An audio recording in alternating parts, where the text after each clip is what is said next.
This government was elected to bring sweeping change to New Brunswick, but they're failing. Nowhere is this more evident than in the Child and Youth Advocate's 2 recent reports. You said yes, they said no, and nobody's problem, the brief life and preventable death of Bobby. The Advocate has torn the lid off of a scandal in the Department of Social Development. The system is failing children and youth with fatal consequences, Madam Speaker. The Advocate calls it death by system. Death by system. Can you imagine?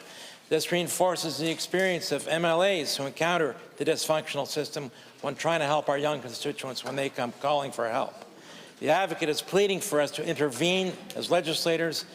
We unanimously adopted the Child and Youth Wellbeing Act some time ago, and it's not delivering for children. Will the Minister ask the Standing Committee on the Legislative Officers to hear testimony from the Advocate and the departmental leadership and report back to this House? I recognize the Minister of Social Development. Madam Speaker, through you to the member opposite.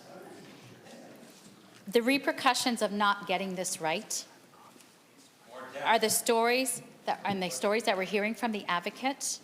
We're all implicated in this, Madam Speaker, and we all need to do better. But, Madam Speaker, at the end of the day, I am the Minister of Social Development. I was elected to lead, and I am accountable. And I'm committed to working with our partners, the Advocate, colleagues on this side of the House and the other side of the House to find the most efficient and the fastest and expedient way to make sure that we are able to implement the Child and Youth Wellbeing Act, Madam Speaker, that came into being, that many people in this House fought for, and beyond these walls, to ensure that we are delivering person-centered and rights-based services to our most vulnerable young people. Everything is on the table, Madam Speaker. Let's find a way to make sure that we can do it as expediently and as efficiently as we can. Our young New Brunswickers deserve that. I recognize the Leader of the Third Party. Madam Speaker, we need system change, and accountability does lie entirely at the feet of the Minister of Social Development. I don't want her to continue to affirm how serious the problem is while shirking her responsibility for it. She arrived in Cabinet with her eyes wide open based on her experience from her past career. How is it that those on the front lines routinely close files on children, screen them out, and screen out concerns of kids who are desperately in need of help? How is it that there is no way to deal with urgency or to escalate once a child is in danger?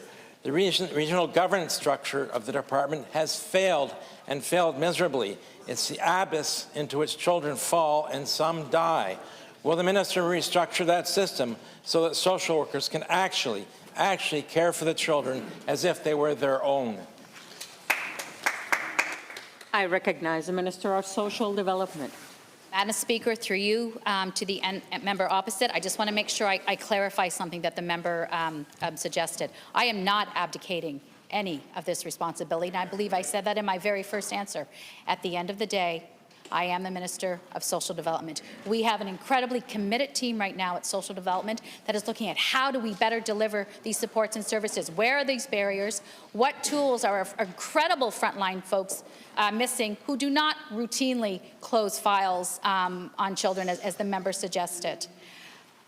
What tools do they need in order to say yes, Madam Speaker? These are the conversations that we're having. We're going to have them with the Advocate. We're going to have them with the colleagues in the House. We're going to have them with our community partners because our children have waited long enough for them to be front and center in this conversation, and that is where they deserve to be right now, Madam Speaker. And stories like Bobby's and Maddie's and Leah's deserve to be heard, Madam Speaker.